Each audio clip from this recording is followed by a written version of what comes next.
Okay, let's dive in. We're tackling something that, well, feels like a universal challenge, just remembering stuff. Yeah. Names, numbers, lists, facts, anything that seems important the moment you hear it, and then poof, Uh-huh. gone when you need it. It's incredibly frustrating, isn't it? Our brains are amazing, but they don't really seem wired for retaining abstract information delivered linearly, like, lists of words or numbers. Right. You can recognize a face years later, but forget a name seconds after you hear it. Why is that? Mm. Our source material today, this system for total memory retention, it gets right to the heart of it. It argues remembering isn't about just repeating things over and over again. Exactly. That's the core insight, the absolute breakthrough this system proposes. Mhm. We forget what we hear or read because it's often abstract, it's not visual. Right. Unlike a face, which is a picture you see, words and numbers, they're just symbols. So the fundamental solution is Hmm. change that abstract information, what you hear or read, into mental pictures you can actually see. Precisely. The source calls these audionyms. They're basically sound-alike pictures for the words or concepts you want to remember. Sound like pictures. Like, give me an example. Sure. Think of the state of Iowa. The source uses this one. Iowa sounds like I. Okay, aye. So your audionym for Iowa could be a giant, maybe blinking eye. Or for the country Bulgaria, you might picture a big, snorting bull. A bull for Bulgaria. Got it. You're just finding a picture that sounds like the original word. Okay, so you take the abstract word, you find a picture that sounds like it, the audionym, and then what? How do you make it stick? That's where the power of association comes in. You connect this new visual, the audionym, with something you already know really well. Like what? Maybe it's a familiar location, like a room in your house, or even another audionym you just created. And here's where it gets, well, really interesting and frankly, a little weird sometimes. Hmm. The key rule for this association, the source really hammers this home, is make the connection illogical, unusual, ridiculous, or totally out of proportion. Yes. The weirder, the better. It tells you to use all your senses in your mental picture, see it, hear it, feel it, even smell or taste it maybe, and exaggerate the size or the action. So see that giant eye from Iowa, like crushing my favorite chair or something? Exactly that kind of thing. That bizarre, exaggerated element is what makes it instantly memorable and, crucially, easy to pull back later. It's a total contrast to traditional repetition, isn't it? Mm. Which the source points out is, well, incredibly slow, pretty inefficient. Totally. And you start forgetting the minute you stop drilling it.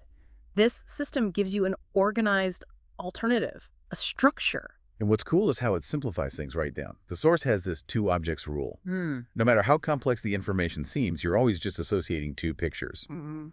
The known Right, what's already solid in your mind, like your room or a person's face. and the want to remember, that new audionym picture. And importantly, you always start the association with the known. You place the new picture on or interacting with the known picture in some way. That simplicity seems really powerful Yeah. because it applies everywhere, right? Whether you're studying a whole subject over time What the source calls project information, yeah. History, vocabulary, that sort of thing. or just trying to remember something on the spot, like a name or a number. Exactly, random information. The core technique works for both. So we've got the core idea. Turn abstract stuff into weird pictures and link them to things you already know. How do we actually do this? What are the tools the system gives us? Okay, well, the first big tool, and it's absolutely foundational, is the cube system, or basically using numbered rooms. Numbered rooms. Okay, tell me about that. How does that work? You visualize a familiar room, say your living room or maybe your childhood bedroom, Yeah. any space you know intimately, like the back of your hand. Uh-huh. The key insight here is you can map the first 10 numbers, 0 through 9, onto specific permanent spots in that room. Permanent spots. Yeah. The source suggests using things like the 4 walls, the 4 corners, the floor, and the ceiling. That gives you your 10 distinct spots. Got it. So maybe the back left corner is spot 1, the left wall is spot 2, the floor could be spot 9, and the ceiling spot is 0. Or 10 if you prefer starting with 1. Exactly. You set those locations once and they become your permanent mental filing system, like mental coat hooks. Okay, a filing system. Then what? Then, when you have a list of things to remember, maybe the first 9 U.S. presidents, for example, you convert each item into its audionym, Right, the sound-alike picture. and you place that audionym at the corresponding numbered location in your mental room, making that weird, exaggerated association we talked about. Like in the source example. Location 1, my back left corner, I visualize a huge washing machine tumbling around for Washington. Perfect. Location 2, the left wall, maybe I see a giant flashing ad for Adams. Location 3, front left corner, I picture a frantic chef juggling pots for Jefferson, and so on. Precisely. For each president, in order, in their numbered spot. And for longer lists, you just use multiple familiar rooms. Oh, okay. Your kitchen could be your 10s room for items 10 through 19. The garage could be your 20s room for 20 to 29. So multiple cubes. Yeah. And location 9 is always the floor of that specific room, so item 49 would be doing something bizarre on the floor of your 40s room. This feels incredibly practical. I mean, the source lists so many potential uses for the cube system. Oh, absolutely. Sequential steps for process, speech outlines, grocery lists, top 10 lists, planets, the Bill of Rights, historical timelines, even ingredients in a recipe. It mentions a buttermilk cornbread example, I think. Yeah, it calls the cube fast, easy, dependable, and having almost limitless applications. It really is versatile, and as we've said, absolutely central to making this whole system work are those audionyms, turning the abstract stuff into those sticky, memorable pictures. Let's just circle back to audionyms for a second, because they really are the building blocks here. Sure. The source shows just how widely you can apply this idea. Yeah, the sheer brilliance here is just how versatile these sound-alike pictures, these audionyms can be. You can basically turn anything into a visual hook. Give us the range again. Okay, so the source material shows. For states, we had Iowa becoming an I. For countries, Bulgaria is a bull.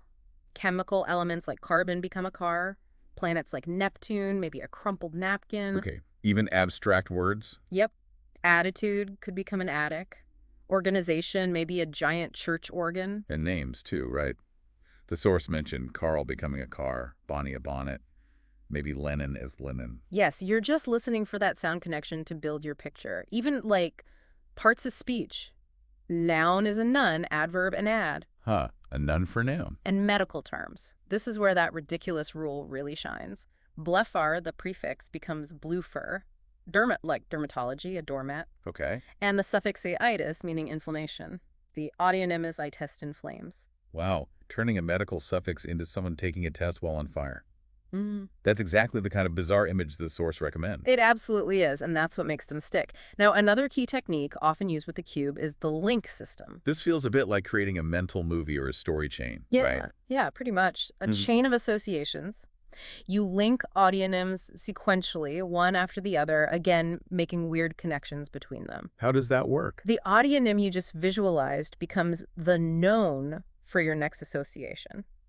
The source uses the example of remembering Central American countries in order. Okay. You see giant bells for Belize. Then you link the bells to, say, a huge tub of guacamole for Guatemala. Then maybe you link the guacamole being eaten by an elephant for El Salvador, and you just keep chaining them like that. So each picture is linked directly to the one right before it, like dominoes falling. Exactly. And you can use this within the cube system, too. Wow. Like, if you're at location 1 in your cube room for the First Amendment, you put its main audionym there first. Okay, the core idea. And then you use the link system, starting from that main picture, to chain the other 5 rights or key points associated with it. Ah, so you combine the techniques for more complex information, like layers. Exactly. Structure plus detail. Okay, now for something many people, myself included, really dread remembering: numbers. Ah, numbers. Yeah, just abstract symbols, completely pictureless, inherently forgettable, it feels like. And that's precisely why they're inherently difficult for our visual brains. But the breakthrough insight here is treating numbers not just as symbols, but as sounds. Sounds. Sounds you can build into words, and then naturally into pictures. It's like giving each digit a sonic fingerprint using something called the number code. Okay, a code for numbers. How does that work? Is it complicated? The key is linking each number 0 through 9 to a specific consonant sound. Don't worry about memorizing the whole list right now. The source has charts, but just know that, for example, 1 might be the T or D sound. T or D for 1. Okay. 2 is N, 3 is M, 4 is R, 5 is L, things like that.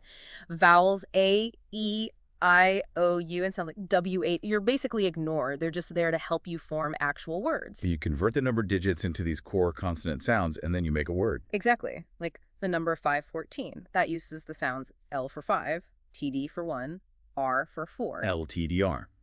So that could be lighter or letter, maybe leader. Any word that fits those core sounds, LTR, ignoring the vowels you slot in. Or 012 would be SZ for 0, TD for 1, N for 2. STN, Stein, or Stone. Perfect. The source suggests just practicing this initially, maybe converting random 3-digit numbers into possible code words to get the hang of it. And then you build on that code, right, with the keyword system for 000-99. Right. This extends the number code specifically for 2-digit numbers. You develop, or use the list from the source, a preferred keyword, a specific solid audionym picture for each number from 00 all the way up to 99. So you have standard picture for 0000102 up to 99. Yes. For example, if your keyword for 21 is net and for 32 is moon, those become your go-to pictures for those specific number pairs. You learn them once. And this is how you remember really long numbers, like phone numbers or account numbers. Exactly. You break the long number down to 2-digit pairs, and then you associate the keyword audionyms for each pair with locations in your cube rooms sequentially. So if I was remembering a 20-digit number, Yeah. that's 10 2-digit pairs. Right. You'd place their 10 keyword audionyms in the first 10 locations of your cube room, or maybe across multiple rooms if needed. Location 010, location 111, location 212, and so on. So following the example, I'd see my net for 21, maybe hanging from the ceiling, location 010, and my moon for 32, rolling out of the back left corner, location 111. Precisely. It makes remembering even incredibly long strings of digits predictable and manageable. As the source puts it, there are no surprises if you know your keywords. It transforms a daunting string of digits into, like, a visual journey through your rooms. That's a great way to put it. That sounds incredibly powerful, especially for data or phone numbers. Okay, let's look at some of the practical applications the source highlights, sort of putting these tools together. Remembering names is a big one, and frankly, something I know I struggle with constantly. You are definitely not alone there. The source calls forgetting names a death of 1,000 razor cuts in business or social situations. Ouch, yeah, I can see that. Remembering names, on the other hand, is a massive advantage because it makes people feel seen, feel valued. So the system gives a simple 5-step process for names, right? It does. First, when you meet the person, consciously hear their name. Really listen. Step 1, listen. Okay. Second, ask them to repeat it. Most people are actually happy to maybe even spell it if it's unusual. Okay, ask to repeat. Third, change the name into an audionym. Find that sound-alike picture. Find the picture, got it. Fourth, create an illogical, memorable association between that picture and the total person you're meeting, their whole face, their build, their general impression. Not just one feature, like glasses that might change. Total person, weird link. Okay. And fifth, briefly visualize that association. Maybe see them doing something related to it, perhaps in various activities later when you review. The source also notes some general rules, like, asking how to spell unique names, appreciating them, and focusing on the person's overall look. It even touches on the challenge, the exception, of identical twins needing extra attention to spot those tiny differences for separate associations. Right. And the example it gives of recalling a really complex name like Waldo Gumpfdormacher Heinz weeks, months, or even years later, well, that really drives home the potential power and the huge impression it creates. That ability to instantly recall a name like that, it really shows the power of associating a picture with a person.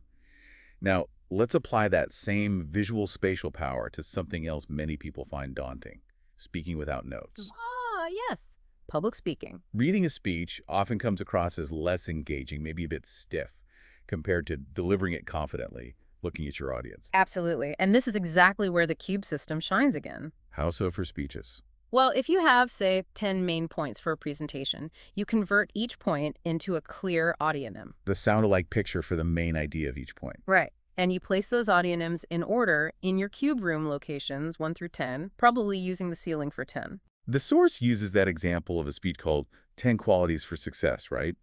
Where points like attitude, memory, organization, motivation. Yeah, they get converted to audionyms like attic, mummy, organ, motor, things you can vividly see. So you mentally walk through your room. In location 1, the back left corner, you see the attic bursting out that triggers attitude. At location 2, the left wall, there's a mummy wrapped up memory. Location 3, front left corner, a giant organ-playing organization. Exactly, all the way up to maybe a goalpost on the ceiling for goal setting at location 10. And the benefit isn't just looking professional by ditching the notes. It's the confidence and the flexibility it gives you. Huge difference. The source tells that story about the speaker being asked a question about planning, Well, they were actually talking about organization. Oh, right. Because they knew organization, their organ picture was at location 3, and they knew planning, maybe a plant picture, was coming up at location 7, they could instantly and calmly say, "Great question, I'll cover that in detail in just a few points," without fumbling or losing their place. That's smooth. It allows you to navigate your own material completely fluidly. Okay, so this system can also be applied to learning really complex information, things like history, vocabulary, even technical or medical terms. Definitely. For history, the source suggests a kind of who, when, what approach. Who, when, what? Who was involved, when did it happen, and what were the key events or outcomes. You use the cube for sequencing leaders or events chronologically, Okay. audionyms for the names or concepts, and the number code to create code words for the dates. Ah, the number system again. Linking the date's code word picture to the person or event's audionym right there at its location in the cube. Like the presidents in their terms example, visualizing President Polk, maybe seeing him doing a polka dance Yeah, whatever works. at his location in the sequence, and linking that picture to the code word for 1845, maybe a fishing reel. Exactly. Polk linked to reel 45 for 1845 at location 11 if he's the 11th president. Got it. And for vocabulary or terminology, especially in dense fields like medicine, same principle. You use audionyms for the roots, prefixes, suffixes, or even for whole words if they lend themselves to it. The medical term example was really striking. Blepharitis, meaning inflammation of the eyelid. Right. Blephar becomes the picture blue fur. The suffix itis becomes the picture I test in flames. So you mentally see blue fur growing on someone's eyelid. Uh-huh. And if you link that to a tiny person on the eyelid taking an eye test while surrounded by flames. Exactly. You're getting the sound and the meaning embedded in one ridiculous, unforgettable picture. That's amazing. The source claims people using this method have learned to interpret over 11,000 medical terms in under 14 hours. It's an astonishing claim, but it highlights the potential speed. And it notes the connection to Latin and Greek roots, useful across many languages. It really highlights how efficiently this visual associative method works compared to just brute force rote memorization. It's also perfect for remembering sequential lists like the Bill of Rights or the states in order of entry into the Union. The cube system again, I presume, for ordered lists. Absolutely. For the Bill of Rights, locations 1 through 10 in your room represent amendments I through X. Makes sense. So at location 1 for Amendment I, you put its core audionym. Maybe the source suggested a reel of film for religion, the first right mentioned. Okay, a reel at location 1. And then, starting with that reel, you use the link system to chain audionyms for the other rights protected by that amendment. Maybe link the reel to a spatula for speech, link the spatula to a pretzel for press, link the pretzel to an assembly line for assembly, link that to cute pets for petition. Wow. Seeing a giant reel of film linked to a spatula, arguing with a pretzel, talking to an assembly line full of pets. That is definitely memorable. I won't forget that sequence. Precisely. That's the goal. For Amendment 2 at Location 2, maybe just see a pair of giant muscular arms bursting from the wall for the right to keep and bear arms. Simple and direct. And Amendment X at location 10, the ceiling. Maybe just see a huge map of the states plastered up there for states' rights. Okay, and for states and their entry dates, same idea. Same idea. Cube location for the order of entry. So Location 1 sees a deli counter for Delaware, links to a code word picture for its entry year, 1787, maybe that's a fig, using F for 8, G for 7. So a deli counter covered in figs. Location 45 might have a U-Doll, Utah, linked to a peach, P for 9, CH for 6 at 1896. This system isn't just about memorizing facts, is it? It feels like it actually builds your mental muscle for focus. The reason it works is that it forces concentration as you create and manipulate these images. It absolutely does. It's active engagement, not passive reception. And the source gives us some powerful exercises specifically for building mental fitness and concentration. Like what? Well, there's mention of a grid system, but the ultimate workout seems to be the tour of the night. Ah, the chessboard one. That sounds intense, where you link 64 different image audionyms representing the squares. Yes, exactly. It's described as a direct measure of your concentration and your visualization skills.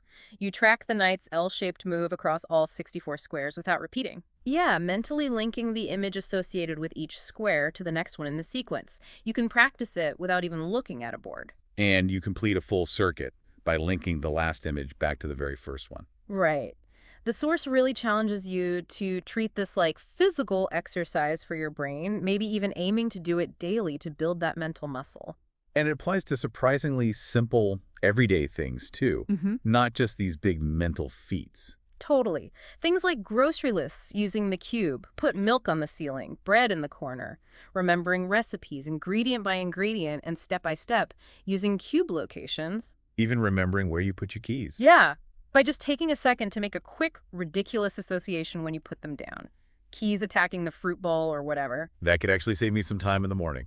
The source also suggests remembering playing cards using code words and rooms as another practice exercise, and even just making a point to remember the names of waiters or service staff. As a quick mental drill. Yeah, a quick drill, and hey, maybe you get better service too. Huh, maybe. So wrapping up this deep dive into what the source calls a total proven memory retention system, the key takeaway seems to be that these are organized techniques, Not just random tricks. not just mindless repetition. They convert abstract information into vivid, often bizarre visual associations that your brain is actually built to remember. It's definitely a learned skill, though, like riding a bike or playing an instrument. The source really emphasizes that consistent practice is key to getting those dramatic results it talks about. But the potential benefits sound huge.